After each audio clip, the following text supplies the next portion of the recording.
In this episode of the Majime Chronicles, I head to Astoria, New York to meet Joey, a content creator on a journey to pursue his passion. Together we explore his neighborhood, share good food, and enjoy the city life with those we pass by. But I'm not just here to tag along. I'm here to see how he works with his knife so I can craft him one that's even better. Will it make the cut? Let's find out. We're going to this little cafe around the corner. Before Joey and I go to his place where I can see how he uses his knife and which I can make one better, he offers to show me around the city that he's proud to live in. We start off the morning with his go-to, a breakfast sandwich.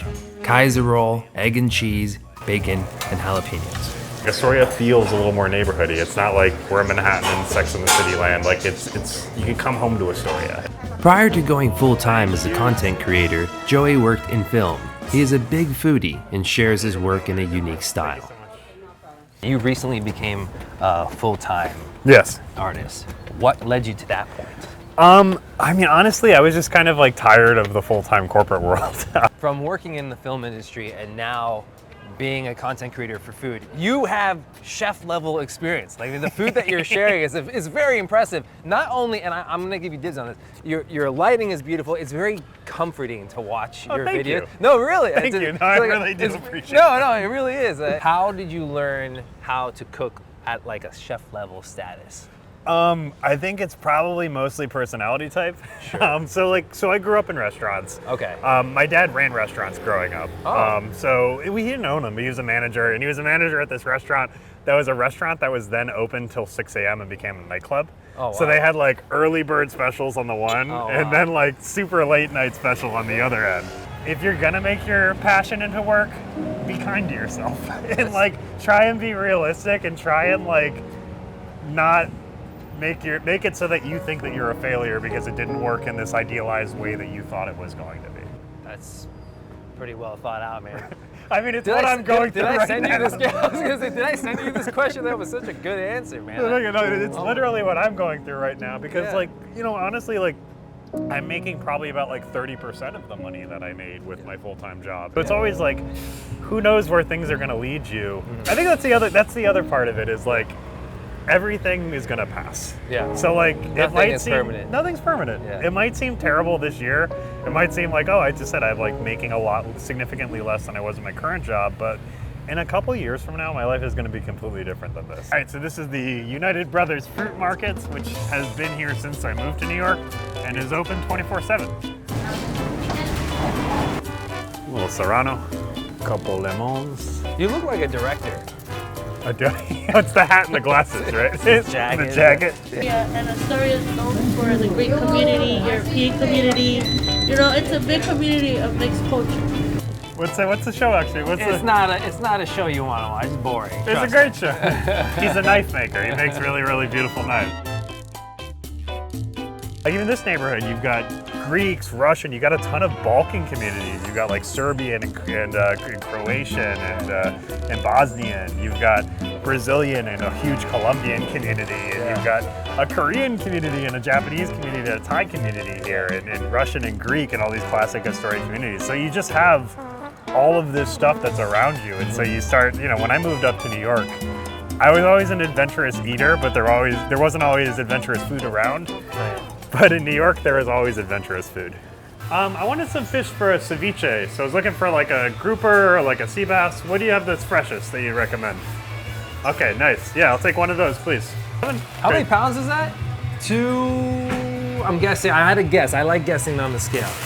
2.7. He was curious. Oh my God, I've lost touch. I told you. Okay, that's fair. that skin was probably 1 pound. Thank you very much. Thank you. Before we head back to Joey's, we stop by somewhere special. If there's one thing I get excited about, it's shawarma. We get 2 mixed shawarma wraps and 1 beef shawarma wrap. This is mostly due to the fact that I spent time living overseas in the Middle East. A little nostalgia goes a long way. Yeah, Thank you're gonna give you me so forks much. or you're gonna use your hand. Oh, you're taking care of it, man. But dip it with the garlic, you will love it. Incredible. 1 second. red onions, cilantro, pickled veg, and a Lebanese garlic spread called toum, aided by a heaping amount of meat, is exactly what I need right now. This is a Ravant sauce. Okay. You will love it, dip with it.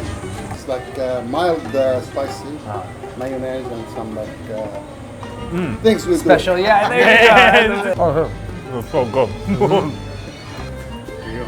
Oh, thank you so much. Thank you. Not for you, not for you.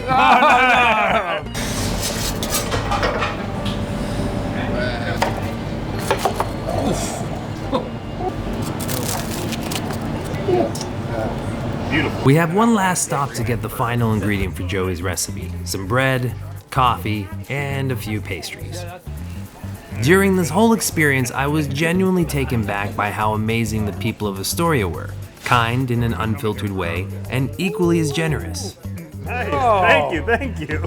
See, I tell you, like, Queens is a generous place. Oh, people are good here. Back at his place, Joey prepares a simple meal, ceviche with a twist. But observe how he uses his knife. Push-pull technique, slicing, rocking. He knows how to use a knife properly, of course, so what I'm trying to do is replicate a knife that he has the right amount of curvature in the edge so that it meets his expectations for all techniques.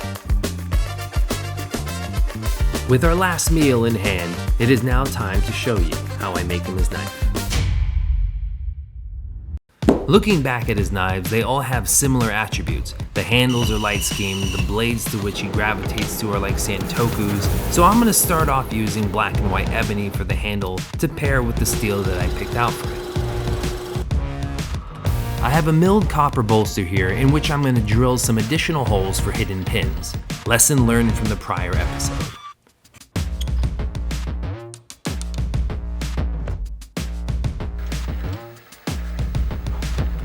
We're gonna see if the measurements were correct right now. Oh, there we go. Beautiful.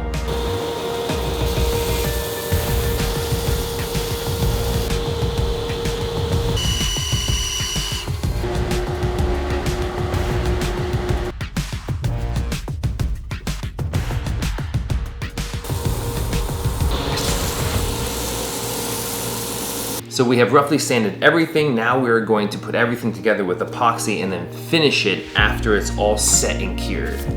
This handle has a lot of parts to it, a lot of segments, so it's very important for me to epoxy everything nice and even, as well as the alignment pins to keep it all straight and true.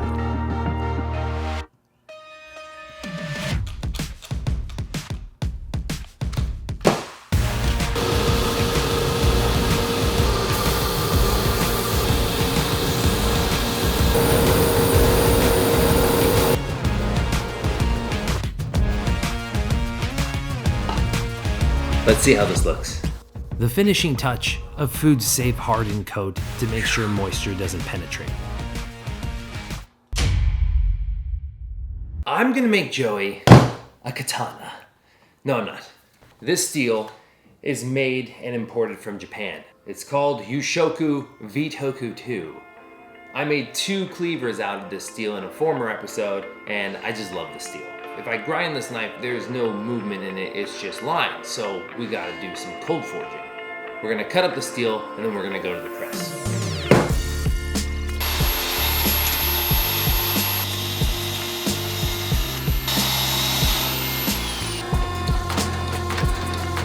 Cold forging is very straightforward. We are doing micro indentations through the whole blade, which drastically warps everything, and then using a flat die again to straighten out, so that we can have a perfect quench without any warps.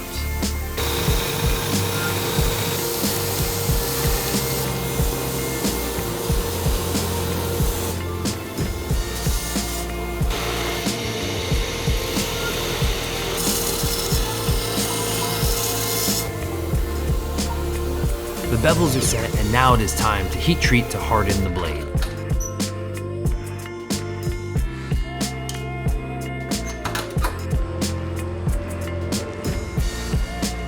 Let's check it straight.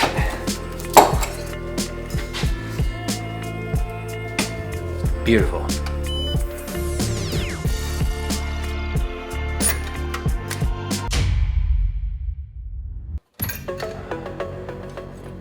After tempering the steel for a couple cycles, it is now time for the grind. I use many attachments, wheels, flat platens, but personally the most important is the rotary platen. This is what you see here. It creates the convexity in the bevels to shave off more material behind the edge for a higher functioning blade. That is, of course, with constant testing and failure.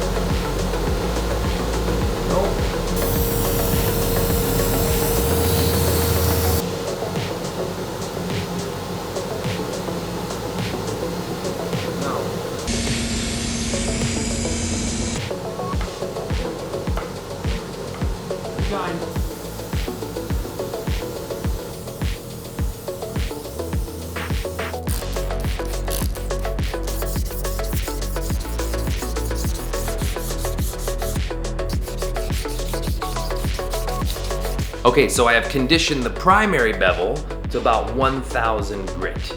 Now what I'm gonna do is go back to hand sanding, which starts at 400 grit. And the reason why I'm doing this is because I want maximum thinness on the edge. What you see here takes a lot of time, but when I'm done, I go straight to the buffing wheel to knock out all the micro scratches.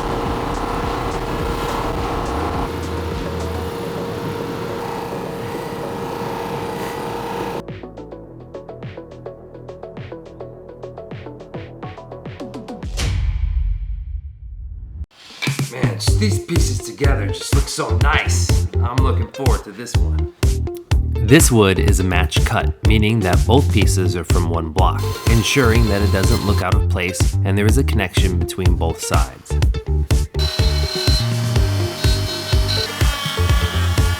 Now I'm going to do something a little different. I'm going to apply some leather on the interior of the saya. This protects the steel and gives it a nice cushion. I've got 5 minutes to set this before it cures.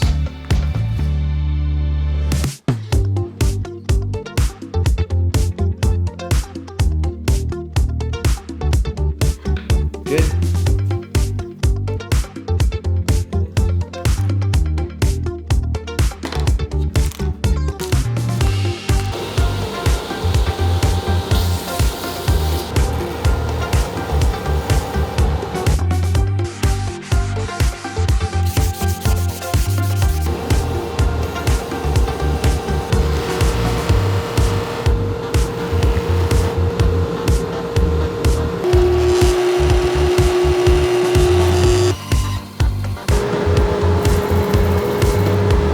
We're gonna apply some mineral spirits just to make sure we don't have any deep scratches.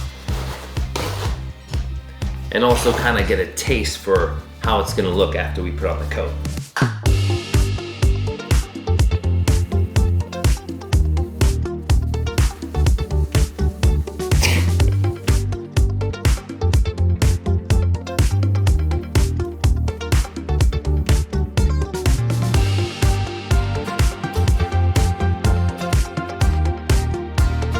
So far, this has been a smooth ride with no hiccups. I'm doing a tapered pin for the saya, and now that the wood coating is dried, I do a quick buff with the beeswax, and voila.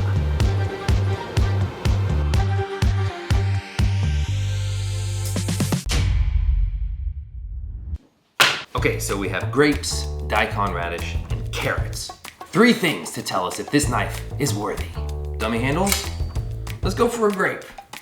And to the top.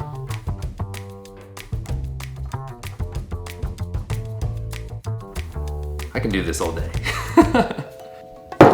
Carrot, this is it.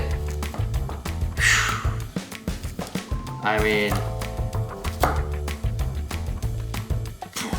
and let's just do the same thing we did to the grape, why not? Ooh.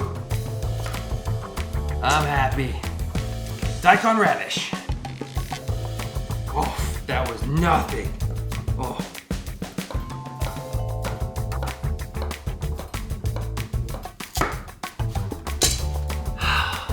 Let's finish this knife. Time for the best part, the etch. Coffee.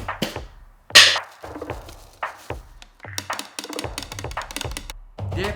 I'm gonna let that set for a second. All right, there's an even edge throughout the blade, and that means neutralize. Where this knife is really gonna shine is etching through coffee.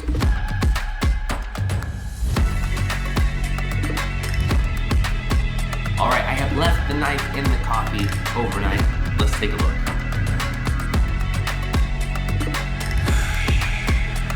Other side, super even, super clean. This is just classy. Now it is time to put everything together.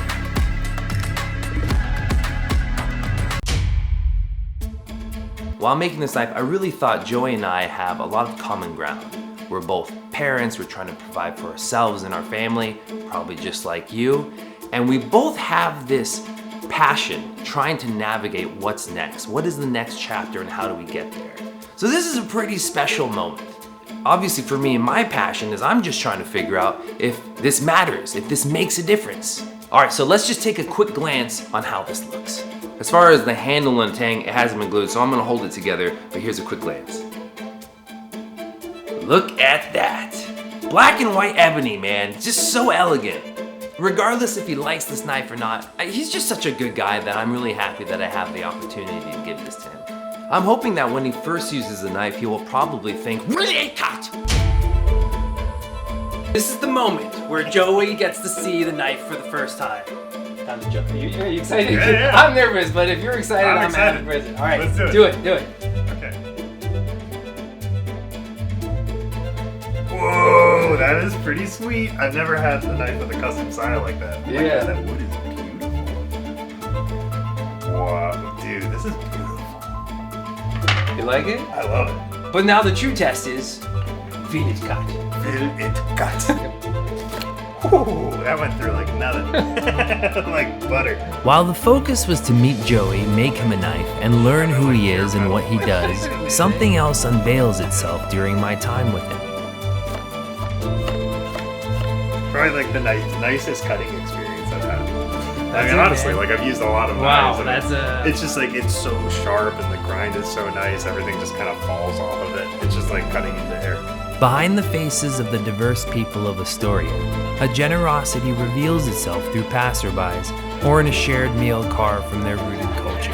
I often think how unknowingly isolated and out of touch we can easily become with one another. Joey shows me a community that connection, with a sincere approach to know one another, is a tangible reality. Food here is not merely sustenance, but a universal language and a bridge to cross.